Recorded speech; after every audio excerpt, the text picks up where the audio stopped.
The call came through just after midday on October 29, 2020. A man named Adam Webb had discovered a black trash bag in the back of his truck while parked at a Walmart in Hot Springs, Arkansas. His voice was shaky, filled with a mix of disbelief and panic, as he explained to the dispatcher that the bag contained blood and strange, unidentified contents.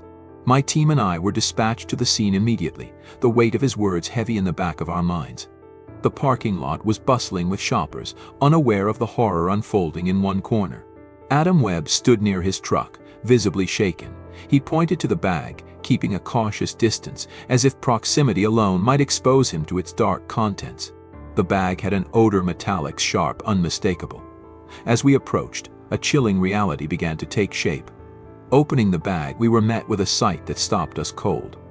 Inside was a severed human head, blood-soaked and grotesquely intact. It belonged to a woman, her features partially obscured by the brutality of the act. The level of violence was shocking, even for seasoned investigators.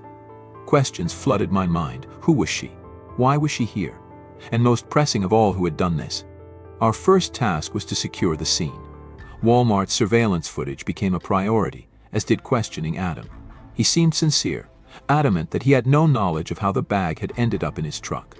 His routine that morning appeared ordinary grocery shopping, a stop at Walmart until the moment he discovered the bag. The footage confirmed his story. The bag was already in the truck when he arrived. Whoever placed it there had done so earlier, in another location, with a purpose that we could only begin to guess. The head was our first and only lead, a grim centerpiece to a mystery that was quickly spiraling into something far darker. Forensic analysis confirmed the victim's identity within hours. Connie Goodwin, a 63-year-old woman, reported missing that morning in Deerfield, Missouri, over 300 miles away. Her body had been discovered in her home, decapitated, in a scene described by responding officers as straight out of a nightmare. We now had a name but little else. The connection between the two locations was unclear, and the only link was the bag found in Adam Webb's truck. Our next step was to trace Connie's final days and identify anyone who might have a motive to harm her. That meant looking closely at her family, beginning with her husband, John Goodwin, and their son, Aaron. As we processed the crime scene at Walmart, another call came in. John Goodwin had reported his son, Aaron, missing from a Hot Springs hotel where the two had been staying. According to John, Aaron had left the hotel abruptly the night before, taking all of his belongings and disappearing without a trace. This sudden disappearance placed Aaron directly under suspicion. We had to consider the possibility that the son's erratic behavior was tied to his mother's gruesome murder. By evening, we had John Goodwin in for questioning. His demeanor was a mixture of sorrow and confusion. He was clearly devastated by the loss of his wife and the mysterious disappearance of his son. But as the interrogation unfolded, discrepancies in his timeline began to emerge. He spoke of a quiet drive to Hot Springs, of checking into the hotel, and of Aaron's sudden request for time to pray before he vanished. But there were gaps, details that didn't align with what we knew, inconsistencies that suggested there was more to the story. The discovery of a note in John's truck further deepened the mystery. Scrawled in shaky handwriting, it read, "I thought I was doing God's will." The note added a chilling layer to the case. Was this Aaron's confession? A cryptic message tied to his mother's death? Or a desperate attempt to mislead us? As we pieced together the evidence, the weight of the crime grew heavier. A severed head in a Walmart parking lot, a father's grief, a son's disappearance, and a family shattered by an act of incomprehensible violence. There were no easy answers, only the pressing need to uncover the truth before more blood was spilled. The interrogation room was silent except for the faint hum of the overhead lights. John Goodwin sat across the table, his hands clasped tightly together, his eyes red from tears that had not yet dried. He had just learned that his wife, Connie, was not only dead but had been decapitated, a detail he claimed he hadn't known until we revealed it to him. His shock seemed genuine, but there was something in his demeanor that didn't sit right. It was either the weight of guilt or the overwhelming despair of loss. Either way, we had to press forward. "Tell us about Aaron," I began, keeping my tone calm but firm. "What was his state of mind before you left Deerfield?" John hesitated, his gaze dropping to the table. "He's been off," he said finally.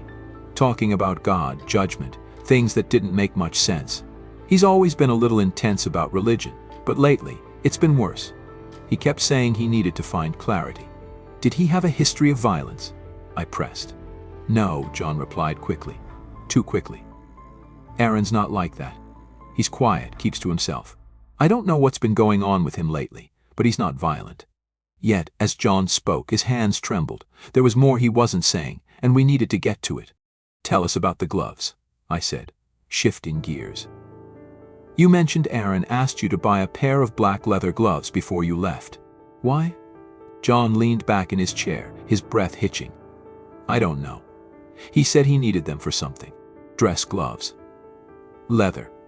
I thought it was strange, but he said it was important. I went to Walmart to get them, but they didn't have any.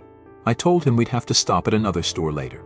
And while you were at Walmart, I asked, leaning forward, where was Aaron? He stayed at home, John said, his voice faltering. He said he needed time to pray. Pray, I repeated, letting the word hang in the air. Did you think it was odd that he didn't come with you? John hesitated again, then nodded. Yeah, I guess. But Aaron's been like that lately. Wants to be alone a lot. I didn't think much of it at the time. The pieces of the timeline began to take shape. John had left Connie and Aaron alone at the house in Deerfield, driven to Walmart, and returned later to pick up his son. When they left for Hot Springs, Connie was likely already dead, her head removed, and placed in the very bag we'd found in Adam Webb's truck. The sequence was horrifying, but it fit. When you got back from Walmart, what was Aaron doing? I asked. John swallowed hard, his Adam's apple bobbing. He was outside, waiting by the truck. He had his backpack and a trash bag. Black, like the one you found. He threw it in the back of the truck. I didn't think anything of it at the time. The mention of the trash bag sent a ripple through the room. This was the same bag. It had to be. Did you look inside the bag? I asked. No, John said quickly. Why would I? I didn't think. He stopped, his voice cracking. I didn't think anything was wrong. Yet here we are, I said, my voice heavy. Your wife is dead, and her head was found in a black trash bag that your son placed in your truck. You don't find that suspicious? John's head dropped into his hands. I don't know what to think, he murmured. Aaron's been acting so strange lately, but I didn't think he could do something like this. The room was thick with tension. On the one hand, John seemed genuinely distraught, a man grappling with the horror of his wife's murder and the possibility that his son was involved. On the other, his story raised more questions than it answered. Why hadn't he checked the bag? Why hadn't he questioned Aaron's increasingly erratic behavior? We decided to shift our focus. Tell us about the note, I said. The one you found this morning. John blinked, his expression shifting to confusion. The note? The one that said, I thought I was doing God's will, I clarified. Where did it come from? John sat back, exhaling sharply. I found it in the truck on the console. It wasn't there when we left Deerfield. I'm sure of it. I don't know when Aaron put it there, but I think it was from him. The note added another layer to the mystery. Was it a confession? A plea for understanding? Or something else entirely? Whatever its purpose, it solidified our belief that Aaron was at the center of this gruesome puzzle. As we wrapped up the interrogation, John's demeanor shifted again. He began to second-guess himself, replaying the events of the previous day over and over in his mind. You don't think he killed her, do you? He asked, his voice trembling. We're trying to find out the truth, I replied. Right now, Aaron is missing, and we need to find him. John nodded slowly, but his expression betrayed his doubts. The weight of his words hung in the air, heavy and ominous. By the time John left the station, one thing was clear. The answers we sought lay with Aaron. Wherever he was, whatever he had done, he held the key to unlocking the full truth of Connie's brutal murder. But with each passing hour, the likelihood of finding him and uncovering that truth seemed to slip further away. The search for Aaron Goodwin intensified as we worked tirelessly to uncover his whereabouts and piece together the events that led to his mother Connie's gruesome death. Every clue pointed toward him as the prime suspect, yet his disappearance added a layer of complexity to an already horrifying case. Time was against us, and the trail was growing colder with each passing hour. We began with surveillance footage from the Walmart parking lot where the black trash bag containing Connie's head was discovered. The grainy video confirmed what we feared. Aaron himself had placed the bag in the back of Adam Webb's truck. The footage showed him walking across the lot, carrying the bag with deliberate movements. He didn't linger or look around nervously. Instead, he appeared calm, as though this act was a part of some unsettling plan. The footage raised more questions than it answered. Why had Aaron chosen that truck? Was this an impulsive decision, or had he been watching and waiting for the right moment? And most disturbingly, what was his state of mind as he carried out such a calculated act? We tracked down anyone who had crossed paths with Aaron in the days leading up to his disappearance. His co-workers described him as quiet but increasingly erratic. He had recently quit his job at the Eagles Club, claiming he needed time to find clarity. Neighbors noticed him spending long hours alone in his trailer, sometimes emerging late at night, muttering to himself about God and judgment. It became evident that Aaron's mental state had been deteriorating for some time, but no one had anticipated the extent of his unraveling. John Goodwin's account of their journey to Hot Springs added more layers to the story. He described Aaron as detached, preoccupied with his thoughts, and insistent on carrying a black trash bag along with his belongings. John admitted that he hadn't questioned it at the time, assuming it was just clothes or food. But as we pressed him for details, John began to reveal troubling moments he had overlooked: Aaron's unusual request for prayer time before they left Deerfield, his insistence that John buy black leather gloves, and his cryptic note claiming he was doing God's will. These details painted a picture of a man grappling with inner demons, consumed by thoughts and actions that defied logic. It became increasingly clear that Aaron believed his actions had some higher purpose, a delusion that may have driven him to commit the unthinkable. As we dug deeper, another piece of evidence came to light: a voicemail Aaron had left for his father before his disappearance. The message was chilling, laced with religious fervor and paranoia. He spoke of impending judgment, warning his father to renounce Emmanuel as the savior and prepare for something catastrophic. The disjointed ramblings hinted at a psychotic break, but they also underscored Aaron's dangerous unpredictability. Our efforts to locate Aaron were relentless. We canvassed the area around Hot Springs, combing through wooded areas, abandoned buildings, and any location where he might have sought refuge. His phone had been found in the back of a stranger's truck, further complicating our search.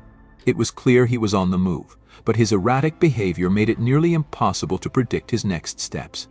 Meanwhile, the evidence against him continued to mount. Forensic analysis of the black trash bag confirmed the presence of his fingerprints. Blood found in his trailer matched Connie's DNA, and a search of his belongings revealed a disturbing collection of writing, scribbled notes filled with religious imagery, confessions, and references to purification and redemption. These writings provided a glimpse into his fractured mind, but they also painted a terrifying picture of a man consumed by delusions and capable of extreme violence. As the days turned into weeks, the weight of the case bore down on all of us. Connie's family was left reeling, struggling to reconcile the loving mother they knew with the horrifying circumstances of her death. John, in particular, was caught in a whirlwind of grief and guilt, his trust in his son shattered by the evidence. He replayed the events of their last day together endlessly, searching for signs he might have missed, moments where he could have intervened. Despite our efforts, Aaron remained elusive. The longer he stayed in the wind, the greater the risk he posed, not just to himself, but to anyone who might cross his path. Every lead we pursued seemed to end in frustration, leaving us with the haunting realization that Aaron was slipping further away, taking the truth of his mother's death with him. The case had become a race against time, and the stakes could not have been higher. Days turned into weeks as the search for Aaron Goodwin continued. With every lead pursued and every dead end reached, the urgency of the investigation grew. The evidence against him was overwhelming, yet Aaron remained out of sight, a ghost haunting the case and leaving a trail of questions in his wake. The pressure on our team mounted as Connie's family, the community, and the media demanded answers. We turned our focus to dissecting every detail of the evidence we had. The surveillance footage of Aaron placing the black trash bag in Adam Webb's truck became a key piece of the puzzle. His calm demeanor, his deliberate actions, it all pointed to a man with a calculated plan, not someone acting in the throes of impulsive rage. This led us to consider a chilling possibility. Aaron's actions might have been premeditated, the culmination of weeks, or even months, of mental unraveling. Inside Aaron's trailer, we found more unsettling clues. Among his belongings were handwritten notes filled with erratic, religiously charged statements. Phrases like "God's judgment is near," and "I am his instrument" were scrawled across pages, alongside crude drawings of flames and crosses. It was clear that Aaron was grappling with severe delusions, his reality fractured by a warped sense of divine purpose. Forensic analysis confirmed what we already feared. The blood in the trailer matched Connie's DNA, and several tools found inside bore traces of her blood as well. These discoveries left little doubt that the murder had occurred in the trailer, a fact that sent shivers through the team as we tried to imagine the horror of Connie's final moments. The brutality of the act, the methodical disposal of her remains, it spoke to a level of detachment that was both horrifying and perplexing. The voicemail Aaron had left for John added another layer of complexity to the case. His voice, unsteady and filled with conviction, spoke of renouncing false saviors and warned of an impending reckoning. The religious fervor in his tone was unmistakable, but there was also a deep undercurrent of paranoia. This was a man who believed he was carrying out a higher mission, a delusion that seemed to justify the unthinkable in his mind. We revisited John's statements, combing through his timeline for any inconsistencies. While his grief seemed genuine, there were moments that gave us pause. His account of the black gloves, for instance, struck us as odd. Why had Aaron insisted on such a specific item, and why had John not pressed him for an explanation? Similarly, John's admission that Aaron had a black trash bag with him when they left for Hot Springs raised questions about his awareness of the crime. Had he truly been oblivious, or was he concealing knowledge to protect his son? Despite these uncertainties, our primary focus remained on finding Aaron. We expanded the search radius, deploying resources to comb through wooded areas, abandoned buildings, and known transient camps. His phone had been found in a stranger's truck at the Doubletree Hotel, suggesting he was deliberately discarding items to cover his tracks. Each discovery brought us closer to understanding his movements, but the man himself remained elusive. Then, 5 months into the search, a chilling breakthrough occurred. A local family on the outskirts of Hot Springs called in a report about a body found on their property. It was Aaron. His remains were discovered deep in the woods, surrounded by evidence that pointed to an apparent suicide. The body was badly decomposed, but forensic analysis confirmed his identity. Alongside his remains, we found a jacket, a pair of jeans, and a plastic bag with traces of his DNA. The discovery of Aaron's body brought a mix of relief and frustration. On the one hand, the immediate threat was neutralized. Aaron could no longer harm anyone. On the other hand, his death left a gaping hole in our investigation. Without Aaron to answer for his actions, the true motive behind Connie's brutal murder remained shrouded in mystery. The note found near Aaron's remains provided a glimpse into his final thoughts. In it, he repeated themes from his earlier writings: divine will, judgment, redemption. It was a haunting reminder of the delusions that had consumed him, driving him to commit an act of unimaginable violence. But it also left us grappling with unanswered questions. Had Aaron truly believed he was fulfilling a divine mission? Or had his delusions been a convenient justification for a darker, more sinister motive? As the investigation wound down, the weight of the case settled heavily on all of us. We had answers, but not enough. The evidence painted a grim picture of a family torn apart by mental illness, delusion, and violence. Connie Goodwin's murder was a tragedy on every level: a devoted mother's life cut short, a son consumed by his demons, and a husband left to grapple with unimaginable loss. In the end, we were left with a somber realization: some truths might never fully come to light. The pieces of the puzzle were there, but the picture they formed remained incomplete, a haunting reminder of the darkness that can lurk beneath the surface of even the most ordinary lives. The discovery of Aaron Goodwin's body brought a sense of closure to a case that had cast a long, dark shadow over everyone involved. Yet, even with this resolution, the questions surrounding Connie Goodwin's brutal murder continued to echo. For her family, the community, and us as investigators, there were truths we would likely never uncover, leaving a hollow ache where justice should have been. In the days following the identification of Aaron's remains, we worked to tie up the remaining loose ends. The forensic evidence from his trailer, the black trash bag, and the surveillance footage from Walmart painted a grim but coherent picture. The black gloves he'd asked John to buy, the note found in John's truck, and Aaron's voicemail all pointed to a man deeply lost in delusion.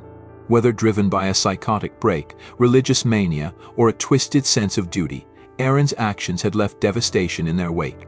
Connie's family struggled to make sense of it all.